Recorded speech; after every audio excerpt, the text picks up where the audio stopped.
Motherfuckers! Welcome, Buccaneers, to the Pixel Pirate Plays. This is your host, the Pixel Pirate, bringing you daily first impressions on the latest and greatest indie games. Today on the show, we are taking a look at a game called Space Hulk. Space Hulk is developed by Full Control Studios and published by the same, and you can currently pick it up on Steam for the grand total of $29.99. Pretty steep, I have to say, straight off the bat. In any case, what is Space Hulk? Well, it is a turn-based shooting game that is based on a very old game called Space Crusade. It is actually, I tell a lie, it is actually based on the updated game called Space Hulk, and that game, that board game that is developed by Games Workshop, who create Warhammer 40,000 and other franchises. So, as a avid fan of their stuff, I was very excited to get this game. Unfortunately, I've got to say, it's not really living up to the expectations. But in any case, let's get on with it. So basically, you select your mission, and of which there are, 12. There are 12 single-player missions. You can also play multiplayer, and you got a hot seat and stuff like that. So, there you go. So, let's... by the way, this boarding prequel, this is actually three missions that go through the tutorial. I sort of got the whole thing basically in the first one, so I didn't do the other two. In any case, we will continue on for the first mission. There is a large bank of functioning escape. So we're not going to go through that. We just need to know that we have to go and kill stuff and do a certain thing. So basically we have to flame a room, which will destroy a... basically, it will destroy a control thing or something like that. In any case, it's not really relevant. All you need to know is basically the missions are all not all different, but some are kill everything. Some are go here and do this thing, and others are all different. So let's see what we actually have here, so it doesn't look like I can move much of it. Oh, there we go. Okay, you can move the controls around with WSD. Now, I just wanted to go through the sort of schematics of the level, I guess. Basically, you're going through a very old spaceship. It's derelict. It's a piece of crap and it doesn't work anymore. It's just floating through space. However, there are gene stealers on board, which are these very bad aliens that can kill you instantly. Now, these guys are in Terminator armor. If you know anything about Games Workshop games, you'll know that Terminator armor is very, very strong. Basically, it's tactical dreadnought armor, which is very powerful indeed. And I did not mean to do that, so I am actually going to...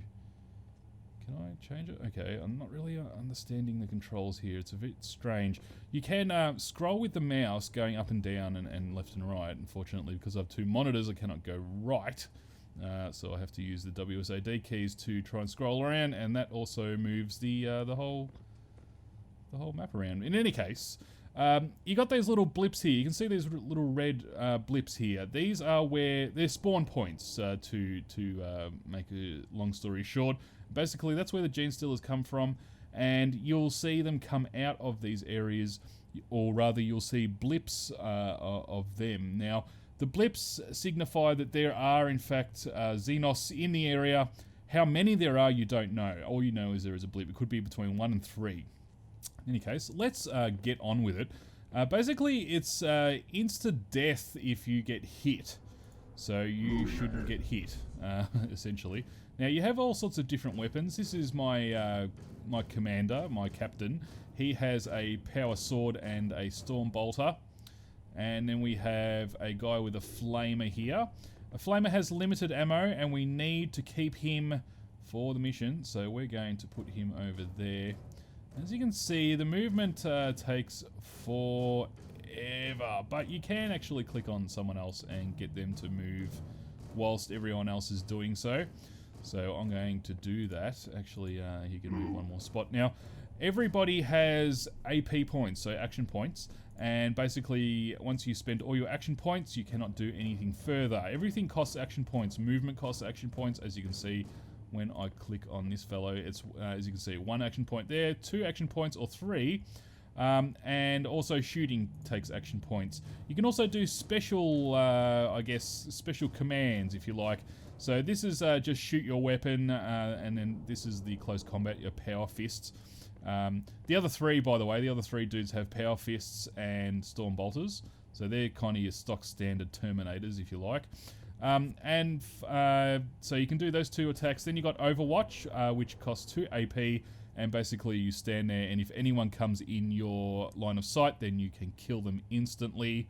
You got Guard, which allows automatic reroll of close combat dice. So if you fail your first close combat attack, then you can reroll that and try again.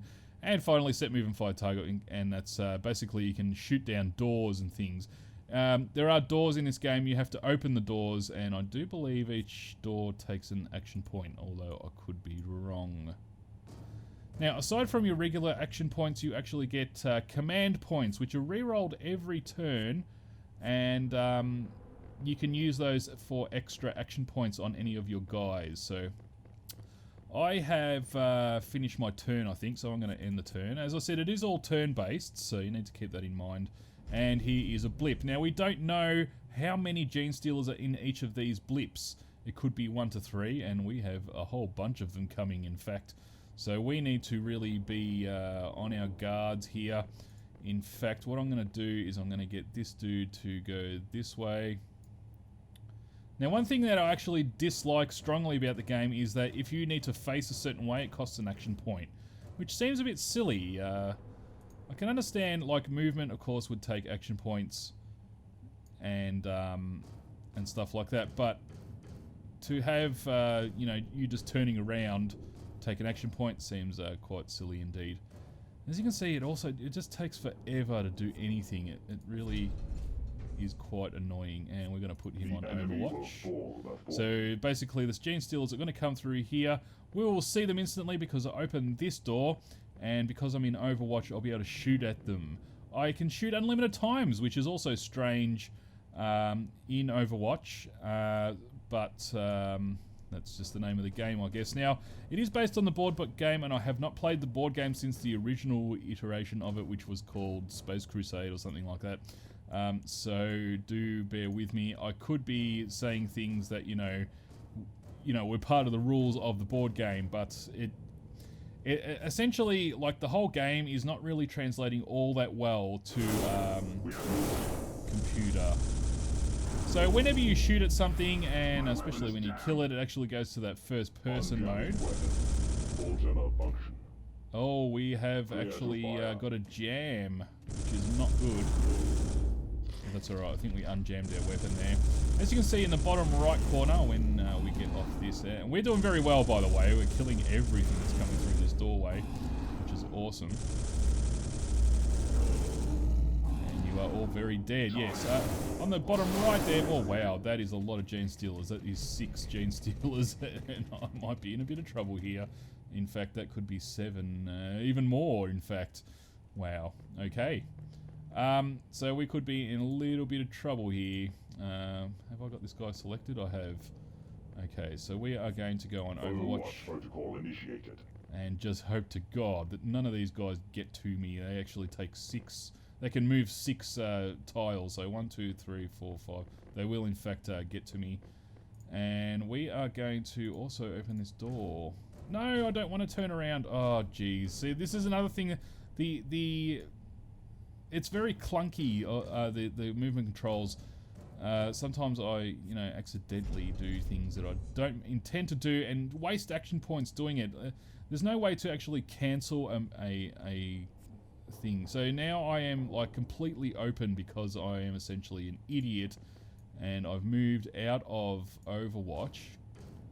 So what I'm going to do is I'm going to move this guy there. I'm going to make him go on Overwatch, and I'm going to move this dude if I can. And I hope to God that I can over here. Can I? I cannot. So he's actually in a lot of trouble because I made that mistake. Mistakes are very costly in this game. I know these guys are going to hit me. I can actually sort of hit them back in hand-to-hand combat. So we will see what happens.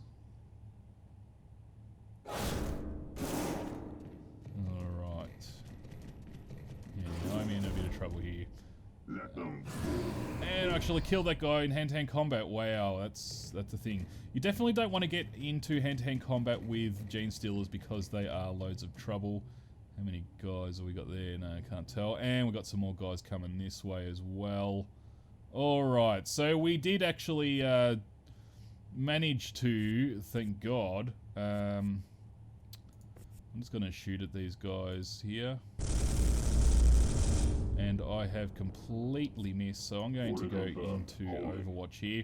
And this guy here can also go into Overwatch.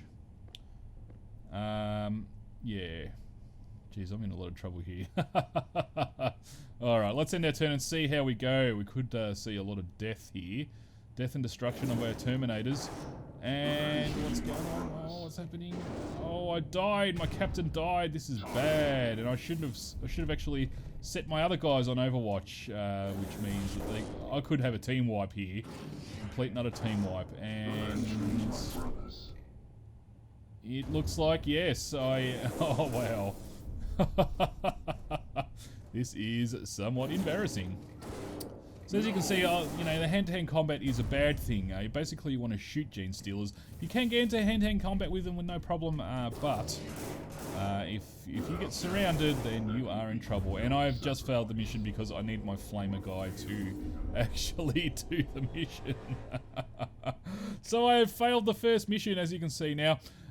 Basically, this game is fantastic if all you want is the board game in computer game form. If all you wanted was that, then I hardly recommend it, although the price point is very high. You need to know that there are some very game-breaking bugs at the moment. There are things like you can't complete missions, the game crashes and stuff like that. I feel like that will probably be patched, although, you know, don't take my word for it, and I have nothing from the developers saying anything would be the case. If they're good developers, then they will patch their game.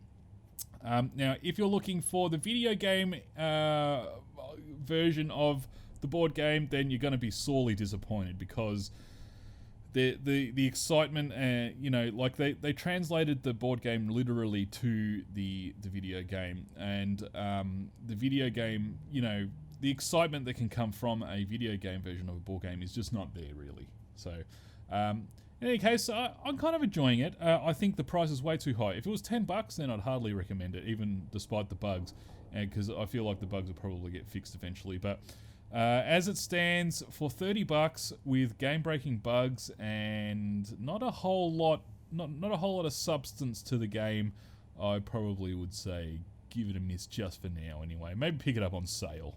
In any case, that is about it for today, ladies and gentlemen. If you like what you saw today, do please remember to hit that like button. You can also follow me on Twitter at @ThePixelPirate. This has been your host, The Pixel Pirate. Thanks for watching, and I will see you tomorrow.